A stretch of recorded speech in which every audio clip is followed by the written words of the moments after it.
Halo Sobat Naik Level, kembali lagi di channel Naik Level. Pada video kali ini kami akan membahas analisa saham TINS atau PT Timah Terbuka. Ini juga salah satu request dari salah satu penonton di video kami yang sebelumnya. Seperti biasa ya, isi dari video ini nanti kita akan bahas company profile secara sekilas, kemudian fundamental analysis atau kelayakan perusahaan dan harga saham. Ini mungkin akan menyita setengah dari waktu di video ini. Kemudian kita akan bahas secara seasonality atau peluang harga saham naik di bulan ini dan bulan-bulan berikutnya. Kemudian dari sisi bandarmologi apakah sedang ada akumulasi atau distribusi, dan terakhir dari sisi teknikalnya itu adalah range pergerakan harganya seperti apa. Oke, kita akan langsung aja masuk ke company profile ya. Mungkin ada yang belum tahu ya, PT Timah Terbuka ini merupakan produsen terbesar kedua timah ya di dunia dan eksportir juga. Ya, tugasnya ya mengeksplorasi, menambang, mengolah dan memasarkan. Ini sudah berdiri sejak 2 Agustus 76 atau sudah 46 tahun dan memiliki 7 anak perusahaan, 4 cucu perusahaan dan 6 entitas asosiasi. Ini adalah komposisi pemegang sahamnya teman-teman ya, cukup banyak, dikuasai oleh PT Indonesia Asahan Aluminium atau PT Inalum, ini Persero, jadi ini masuk ke BUMN teman-teman ya. Kemudian masyarakat ada 27%, kemudian kita lihat di sini ada ketenaga kerjaan ya teman-teman ya, ada dua di sini ya, JHT sama JP. Ya jadi BPJS ketenaga kerjaan juga menginvestasikan uangnya di perusahaan ini nih. Kemudian kalau kita cek di sini ada reksadana juga, equity fund, Sucor Invest teman-teman ya, dan yang lainnya ini juga dari institusi luar teman-teman ya. Ini listing di bursa 95, kemudian IPO price-nya 2.900 dan total dana didapat 511 miliar. Jumlah pemegang sahamnya terakhir bulan April 2022 41.900 teman-teman ya. Dan nampaknya ini berkurang terus, investor retail lagi menjauhi saham ini teman-teman ya. Persentase kepemilikan di Desember 2021 ini dikuasai oleh institusi lokal 75%, yang kedua individu lokal itu 17,6%, kemudian institusi asing 7,01%, dan terakhir individu asing 0,08%. Ya, saldo laba pada saat video ini dibuat masih kuartal 1 2022 ya, karena kuartal 2-nya belum keluar. Itu 6,5 triliun, jadi posisinya masih profitable ya, ini perusahaan. Kita akan langsung masuk ke fundamental analysis ya, atau ke income statement. Ini akan bercerita tentang performance perusahaan selama ini.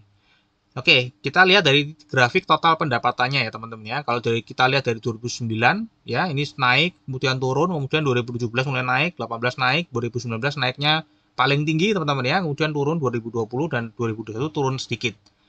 Ya, terakhir 14,6 triliun. Dan ini adalah laba bersih yang dihasilkan teman-teman ya. Dari 2009 ya, ini sesuai ya dengan ini ya. Kemudian 2015 turun, naik, kemudian ini 2019 justru malah merugi teman-teman ya. Anehnya, di saat total pendapatannya sangat tinggi, paling tinggi dari tahun 2009, malah ini membukukan rugi dari 2009 teman-teman ya. 2020 ruginya menurun dan 2021 ini meningkat, ini laba bersih tertinggi ya selama ini. Oke, kita akan cek teman-teman ya, kenapa ini kok rugi ya, saya penasaran ya. Jadi kami kemarin cek lebih detail. Nah, ternyata kerugian ini itu karena harga biji timah dunia itu turun teman-teman ya. Ada kenaikan beban produksi ya. Jadi harga timahnya turun, beban produksinya naik gitu ya. Terus ada beban bunga juga. Ya, jadi ini yang menyebabkan kenapa kok rugi teman-teman. Ternyata harga timah, karena ini kan dia jualnya timah ya. Nah, ketika harga timah turun ya otomatis dia akan turun meskipun mungkin pendapatannya naik. Mungkin justru karena harganya turun, banyak permintaan ya, karena mumpuk masih murah ya. Tapi merugi dia karena beban untuk pembuatannya lebih tinggi teman-teman ya. 2020 berhasil menurunkan bebannya, kemudian 2021 itu kenaik ya teman-teman ya, harganya naik. Harganya sudah mulai naik di 2021 ya, sehingga profit nih teman-teman ya. Kemudian di kuartal 1 2022 ini juga sebenarnya secara pendapatan ya nggak naik-naik banget dari 2019 sampai 2020 ya. Tapi kalau kita lihat dari sisi profitnya ini justru naiknya paling tinggi juga tahun 2022 teman-teman ya. Ini disebabkan karena tadi kenaikan nih teman-teman ya, dari 2001, ini 2001 ya naik ke puncak sini teman-teman ya. Sampai ini kuartal 1 2022. Nah, ini kuartal 2 sempat turun nih. Kita nggak ngerti nanti ya apakah menurun atau tidak, karena harga timahnya turun, ya harusnya sih juga menurun teman-teman ya, sesuai dengan harga timah ini teman-teman ya. Oke, karena ini jualnya timah ya pasti akan bergantung sama harga timah juga tuh nih ya teman-teman ya. Jadi ini terakhir pendapatannya 4,39 triliun teman-teman ya, dan ini meningkat ya karena tadi kenaikan harga timah secara persentase meningkat nih 13,7% ya. Oke, ini dari sisi performance perusahaan teman-teman ya, jadi bergantung pada ya harga timah dunia teman-teman ya. Kita akan cek sih dari sisi kesehatan perusahaan nih, dari balance sheet-nya seperti apa. Jadi total asetnya ini 14,7 triliun terakhir ya. Ini naik ya, 2019 naiknya tinggi sekali, kemudian turun lagi. Nah, kenaikan tinggi di 2019 ini didorong oleh kenaikan liabilitas teman-teman ya. Ternyata kenaikan aset ini berasal dari kenaikan liabilitas karena ekuitasnya justru turun. Ya, kenapa ekuitasnya turun? Ya karena tadi 2019 perusahaan merugi, 2020 juga perusahaan merugi, akhirnya ekuitasnya turun. Dan nanti kita cek di arus kas, 2019 juga arus kas dari operasinya negatif, kemudian juga melakukan investasi yang cukup tinggi teman-teman ya, sehingga membutuhkan dana yang cukup besar sini karena merugi di 2019 sedang merugi, arus kasnya negatif, masih banyak investasi ya mau nggak mau harus berhutang teman-teman ya untuk memenuhi operasional tadi. Nah ini kalau secara total liabilitasnya 8,4 triliun teman-teman ya, ekuitasnya 6,3 triliun. Jadi ada catatan ya bahwa perusahaan ini lebih banyak asetnya didanai dari hutang teman-teman ya, kalau hutangnya ini lebih tinggi daripada ekuitasnya. Jadi ini cukup beresiko teman-teman ya perusahaannya. Nah, kita lihat dari sisi arus kasnya teman-teman ya, kita sambungkan dengan yang tadi ya teman-teman ya. Kita lihat teman-teman ya, ini arus kasnya dari aktivitas operasi itu memang lebih banyak plusnya, namun negatifnya juga lumayan banyak nih, hampir separuhnya teman-teman ya.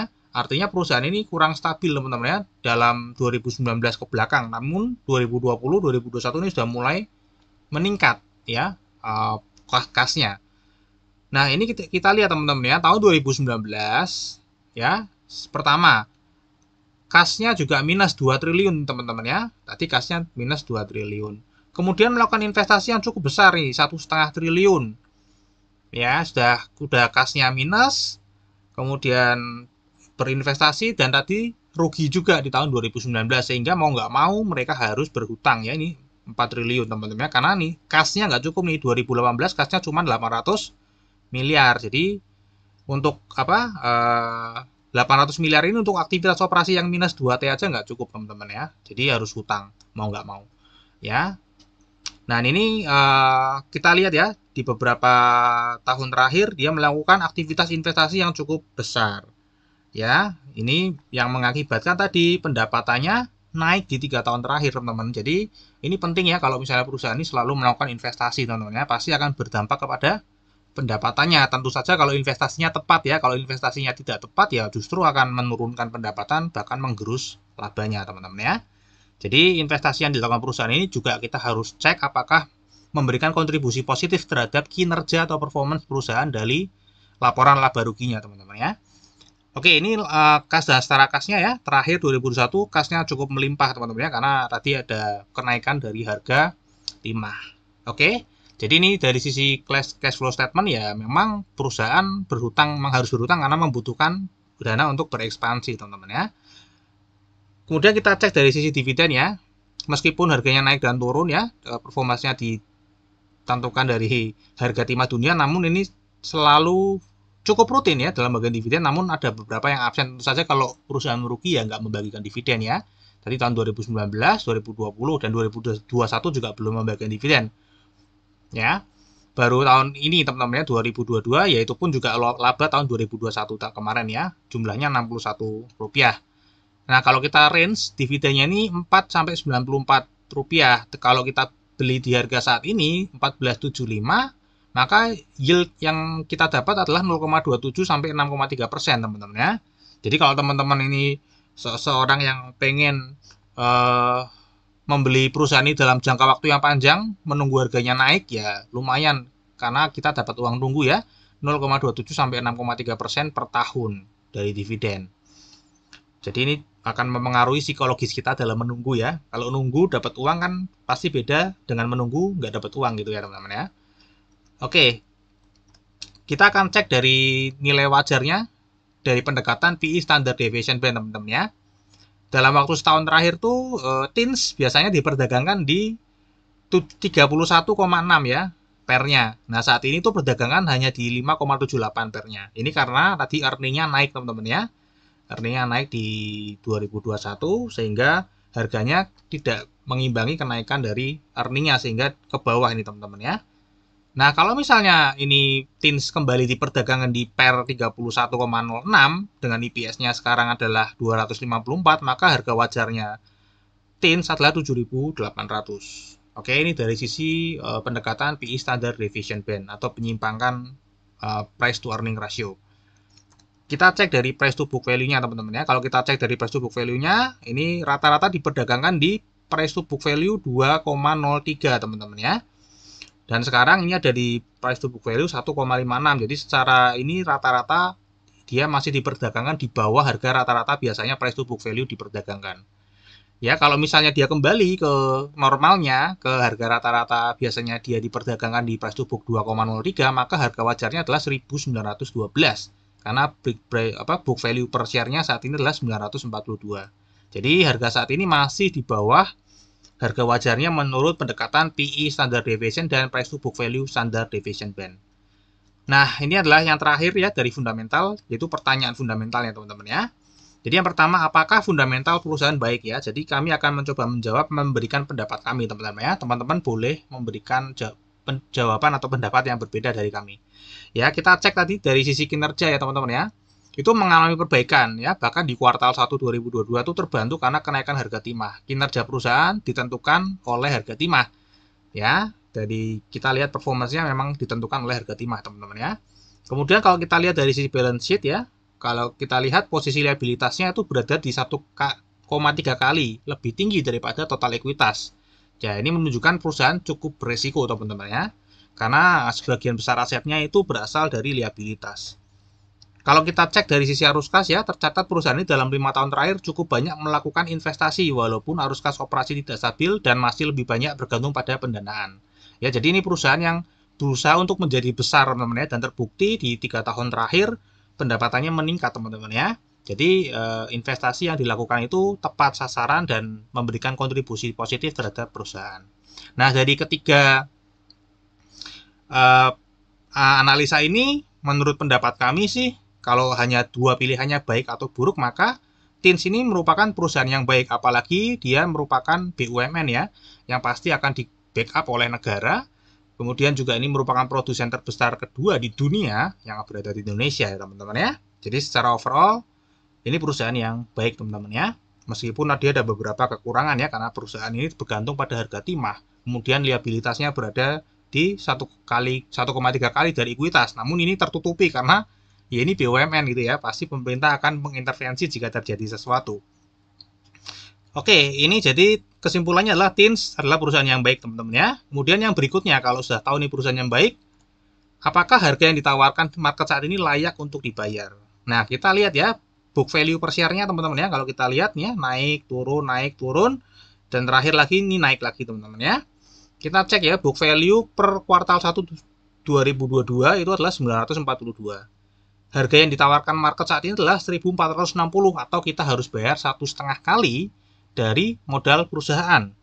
Kemudian kalau kita lihat dari pendapatan 12 bulan terakhir atau setahun ke belakang, itu adalah 254 per lembar saham. Atau kalau kita beli di harga saat ini 1460, maka akan balik modalnya 5,7 tahun teman-teman ya.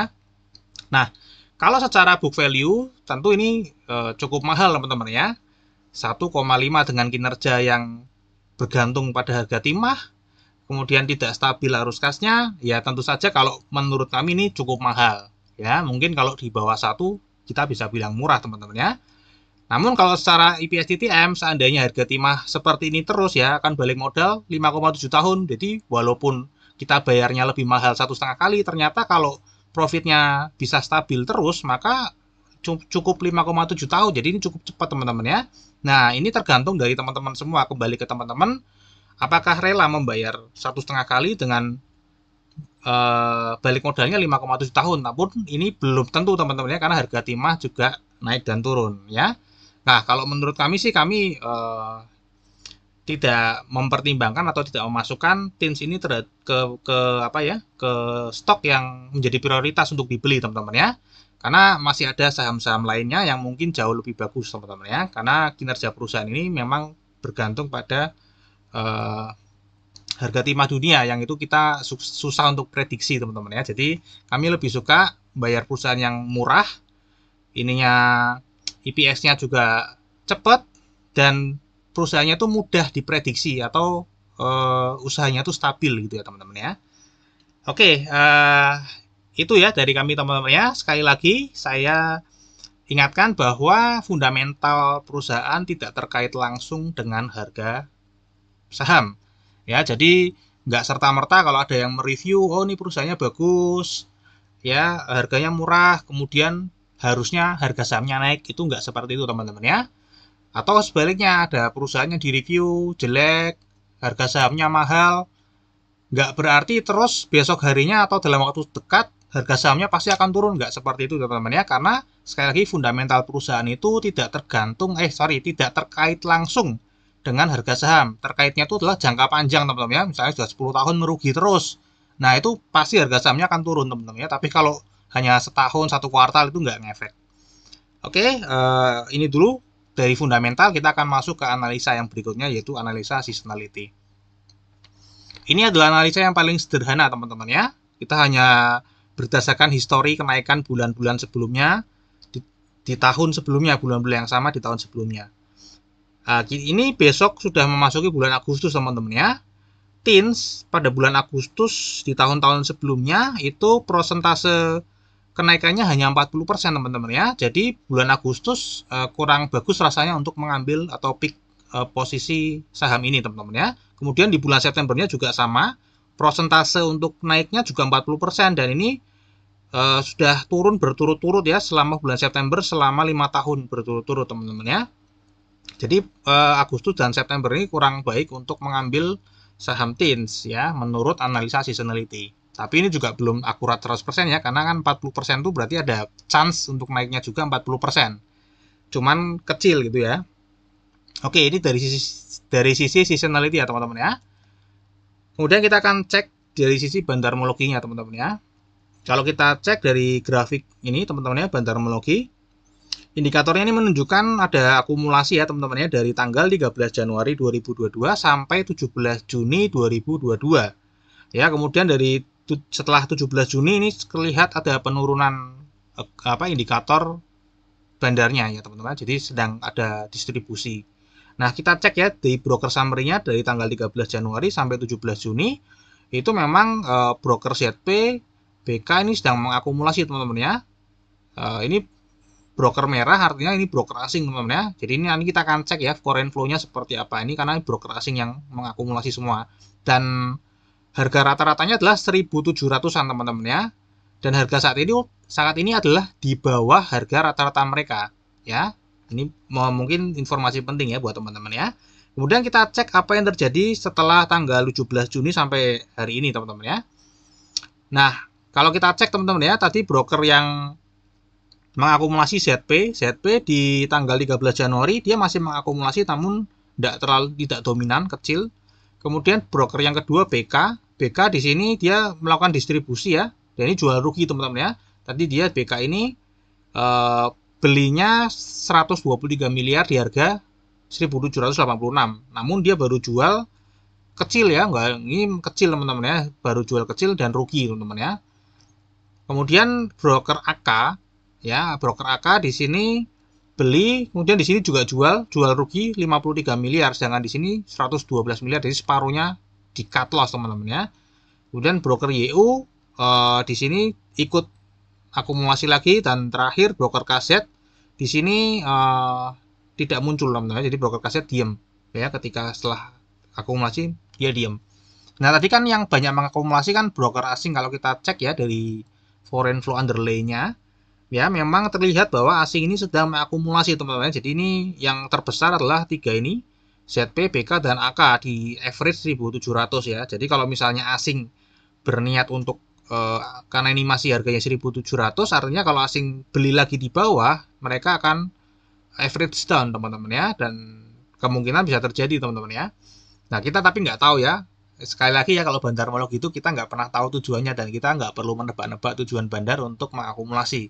Nah, karena ilmu bandarmolog itu hanya ikut ilmu mengikuti ya, kita nggak perlu tahu tujuannya apa, yang penting kalau ada akumulasi ya kita ikut, kalau dia distribusi ya kita ikut, ya seperti itu. Oke, ini dari sisi bandarmologi ya teman-teman ya, jadi terlihat sedang diakumulasi oleh asing ya, walaupun nggak terlalu dominan. Nah terakhir teman-teman ya, kita cek dari sisi teknikalnya ya. Kalau kita lihat ya, pergerakannya ini masih sideways ya, ini habis dari penurunan yang cukup tajam, kemudian ini ada koreksi ya teman-teman ya. Ini apakah koreksi atau pembalikan? Jadi kalau misalnya ini cuman koreksi, artinya dia akan turun lagi teman-teman ya, akan turun lagi menuju ke harga 1260 ya. Dan kalau misalnya downtrend ya dia akan membentuk low higher ya teman-teman ya, lower high ya. Nah, namun kalau ini ternyata pembalikan ya, tapi ini support kuat ya teman-teman ya, di 1570 ini ada resisten. Di 1570 ini ada resisten, kemudian di atasnya 1570 juga ada dua resisten ya, yaitu MA50 dan MA200. Jadi ini cukup resisten yang cukup kuat ya. Kalau misalnya sampai ditembus ya, kemungkinan dia akan melanjutkan kenaikan teman-teman ya. Ini dari sisi pergerakan harganya, kemungkinan dia akan menuju ke 1570, namun ini ada tiga resisten ya, tiga resisten yang kuat. Kalau misalnya dia ternyata ini penurunan, kenaikan ini hanya koreksi, maka dia akan turun lagi ke bawah teman-teman, dan mungkin akan melampaui 1260 di bawah ini teman-teman ya. Nah, kalau secara likuiditas teman-teman ya, ini dari bulan Mei sampai saat ini terjadi penurunan likuiditas ya, jadi transaksinya menurun.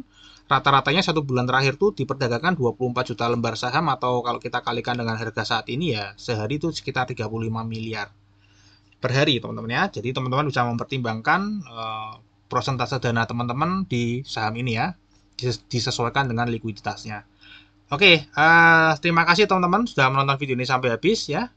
Dukung channel ini dengan subscribe, like, dan share, dan sampai jumpa pada video kami yang berikutnya.